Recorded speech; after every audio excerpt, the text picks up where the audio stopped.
The Second World War was the most deadly, destructive, and consequential war in history.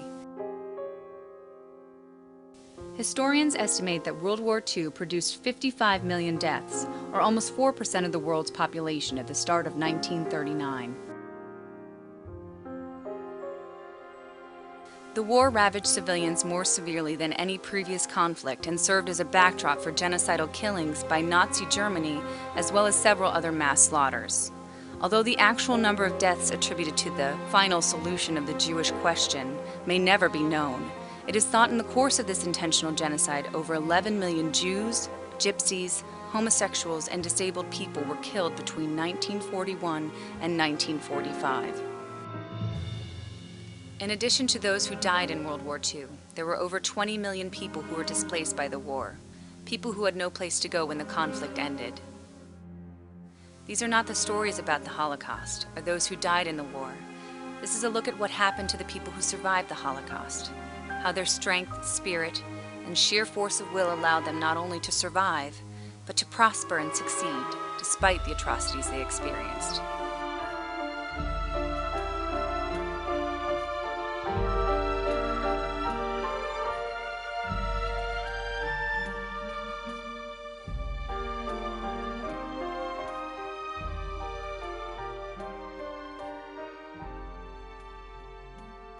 At the end of the war, in April 1945, I was on a death march from the Camp Sachsenhausen going north to the North Sea.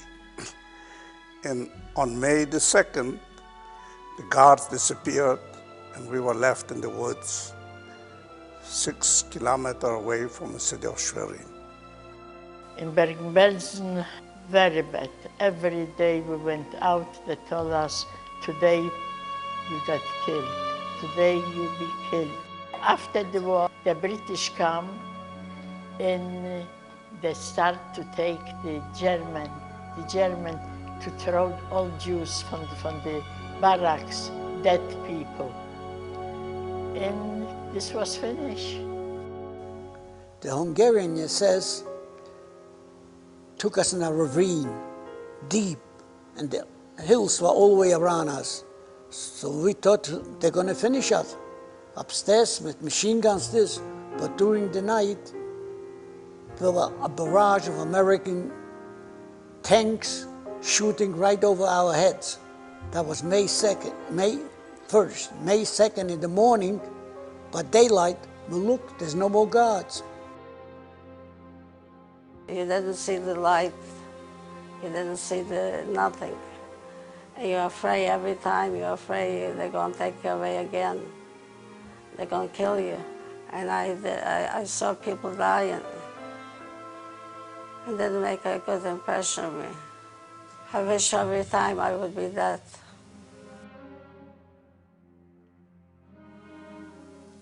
For survivors, the thought of rebuilding their lives was daunting. They had endured unimaginable circumstances surrounded by hunger, sickness, and death. Focusing on anything other than day-to-day survival was almost impossible. Anti-Semitism persisted throughout Europe, causing many to fear returning to their homes. They were liberated, but had not escaped the threat of death and danger. I want to go home. I was thinking, how far is to go home? And I didn't know. Then we were staying there. And starting, one died, the other died, because we didn't have food enough. They didn't tell us nothing, they just pushed us into the train.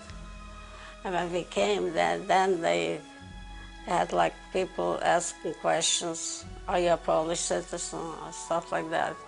When you're a Polish citizen, they let you go. When you're not, they didn't let you go. Thousands of Holocaust survivors were uprooted by the war and eventually migrated to the American occupation zone in Germany. There they were housed in hundreds of refugee centers and displaced persons, or DP camps.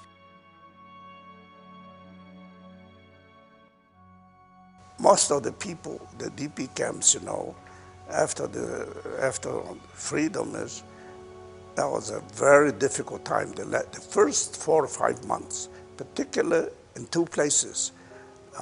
In Bergen-Belsen was one issue because That was the British there. And they didn't want to recognize the Jews as Jews. They wanted to recognize the Jews as Polish Jews because the issue of Palestine was a big issue. And the second thing is in Bavaria, where most of the survivors came out of the Buchenwald, Dachau, and things like that, the American Army under General Patton didn't have any sympathy or any sympathy, so times were very difficult. They took us to Camp Mittenwald, an army base. From there, I spent about 2-3 weeks till they fed us. Some of them got sick, but the ones who didn't cheat to eat fat stuff or drink milk or other stuff, a lot of died from dysentery. Me, I says, I didn't want to liberate it to Spain, sit in another camp. So I went down and took a train and started traveling. I wind up in Feldafing, also a DP camp. I spent one night, I says, it's not for me. And I was with my sister in Bergen-Belsen from 45 till 48. Normal it was a normal life, like a town. We went dancing in where the German was. Everything we took over. As the Western world pondered what to do with displaced people, the survivors had to figure out where and how to live. Home, as they knew it, no longer existed. Driven by the hope of finding a loved one alive, many made the journey to their former homes and villages only to find them unsafe and in shambles. Some did not return.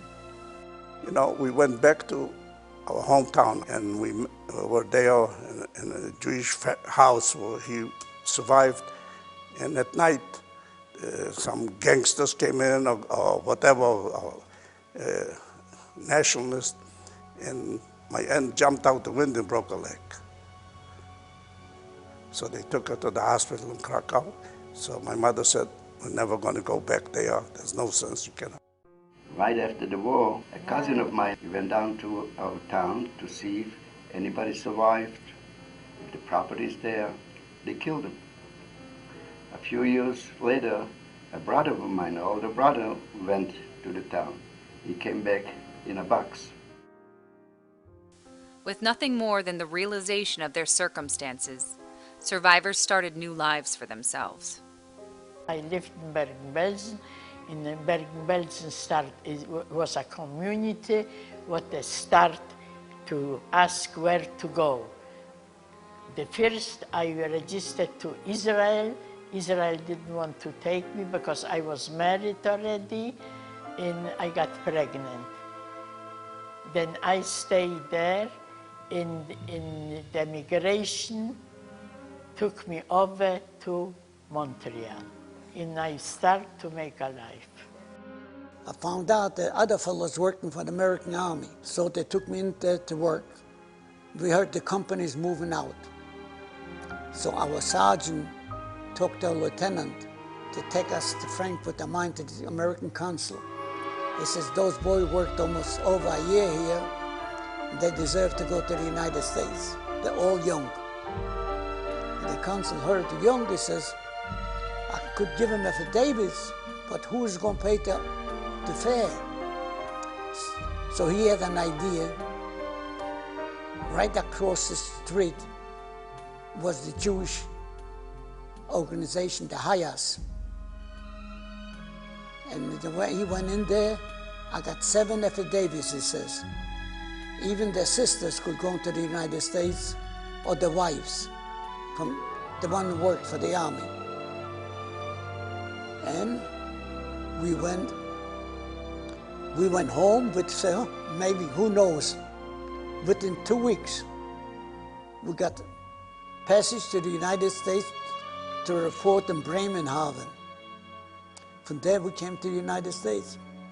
They came, they asked us, well, you want to go to Israel. In fact, we sent away some packages to Israel, but they said it's very bad. In Israel, you have to be in the tanks to sleep, stuff like that. As we decided, we stayed in one place. I went to to Linz to work in the Bricha. I was working there between Linz and Salzburg and Bad Gastein. So when I got to Linz already, my mother came already there. My mother was there, and she already found my father. So that my father was in a hospital after the war. They picked him up in Mauthausen out of the garbage, and he spent a whole year in an American hospital in Bad Ischl-Geuser. So my mother already found my father, so I joined them. Survivors of the Holocaust all have one thing in common: memories.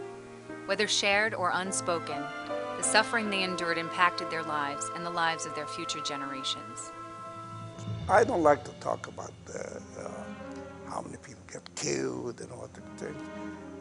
I wanted to explain somebody the feeling is how is to live 6 years under a government where you have no rights.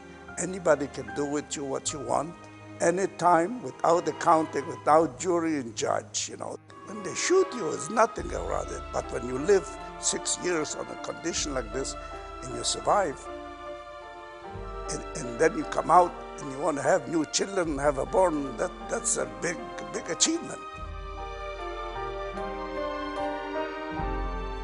Next Generation's promise is to never forget, to keep our parents' memories alive. We thank them for their survival and strength. We pledge to keep their legacy alive. We honor them for their celebration of life and the strength of human spirit they symbolize.